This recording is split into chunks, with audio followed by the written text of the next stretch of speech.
কেউ কষ্ট নেন না। অনেক প্রশ্ন আসছে, আমি সংক্ষেপে বলে দেবো সবগুলো। হুজুর, আমার স্বামী পরক্রিয়া করে, এই কথা আমি জানতে পারি, এখন আমাকে স্বামী দেখতে পারে না, এখন আমার করণীয় কি? স্বামী হোক অথবা স্ত্রী হোক, যেই পরক্রিয়া করুক, এখানে একটু আগে তো বললাম আল্লাহ রাসূল বলছেন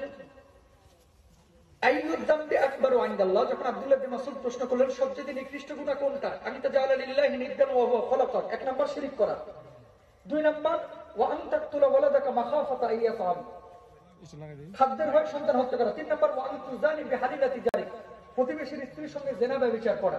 এই যে দেখেন, পরক্রিয়ার শুরুটা হয় এভাবেই যে জাস্ট আমরা ফ্রেন্ড, আমরা আর এর বেশি কিছু না। পরের দিন চোখে চোখ, তারপরে ঠোঁটে ঠোঁট, তারপরে নাকে নাক, তারপরের দিন হাতে হাত, এরপরের দিন শাশুড়ি কইতেছে আম্মু বাচ্চার একটু স্কুলের বই খাতা কিনা লাগবে, সাভার বাস স্ট্যান্ড থেকে ফুরুত। কথা বলেন না কেন? ভাবছে আর নাই, পরক্রিয়া হারাম। যেই নারী এই কাজ করবে, যেই পুরুষ এই কাজ করবে, আল্লাহর কসম করে বলি, তওবা না করে যদি মারা যায়, এই সমস্ত নারী পুরুষ জাহান্নামে যাবে। নাউজুবিল্লাহ বলেন। খবরদার কোন পুরুষ এবং নারী কারোর সাথে জেনাহে লিপ্ত হবেন না, ইনশাআল্লাহ বলেন। এই যুবক, তোমাদেরকে ওয়াদা করতে হবে যে অবৈধ প্রেম টেম করবে না, ইনশাআল্লাহ বলো। তোমরা বলো ইনশাআল্লাহ। যুবক সাহস করে বলতে পারবা আজকে যে হুজুর আমরা জীবনে কোনো অবৈধ প্রেম টেম করবো না, কোনো মেয়েকে ভালো লাগলে বিয়ের প্রস্তাব বাপ মার মাধ্যমে দিবে, ইনশাআল্লাহ বলেন। আল্লাহ আমার যুবকদেরকে খালিদ বিন ওয়ালিদের মতো কবুল করুন, বলুন আমিন। যে বোনের স্বামী পরক্রিয়া করে তাকে পরামর্শ দিব, লেকচার গুলো শোনান যেগুলো অপরাধ। কি অপরাধ? আয-যানিয়াতু ওয়াজ-যানি ফাজলিদু কুল্লা ওয়াহিদিন মিনহুমা মিআতা জালদা। অবিবাহিত নারী এবং পুরুষ যদি ব্যভিচার করে, ইসলামী আইন হচ্ছে 100 বেত্রাঘাত করা। বাস্তবায়ন করবে কে? রাষ্ট্র। আর যদি বিবাহিত কেউ জিনা ব্যভিচার করে, তার উপর রাজম কায়েম করা, মানে কি পাথর মেরে তাকে হত্যা করা।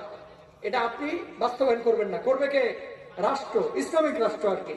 সুতরাং কত বড় ভয়াবহ অপরাধ যে বিবাহিত কেউ জিনা করলে তাকে মৃত্যুদণ্ড কার্যকর করতে হবে। নাউজুবিল্লাহ, সবাই বলে।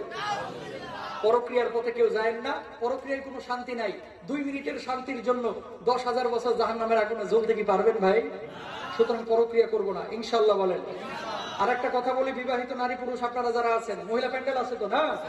মহিলাদেরকেও বলি, পুরুষদেরকেও বলি, ধরেন আপনি বিয়ের আগে একজনকে পছন্দ করতেন, শুনেন খুব মনোযোগ দেন, বিয়ের আগে একজনকে পছন্দ করতেন, কিন্তু বিয়ে হয়ে গেছে আরেক জায়গায়। মনে করবেন আপনার স্বামী হচ্ছে পৃথিবীর সেরা স্বামী এবং আপনার এই বউই হচ্ছে পৃথিবীর সেরা বউ।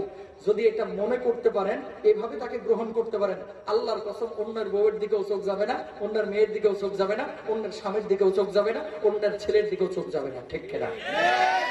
সবাই এটা খেয়াল করবো তো ইনশাআল্লাহ।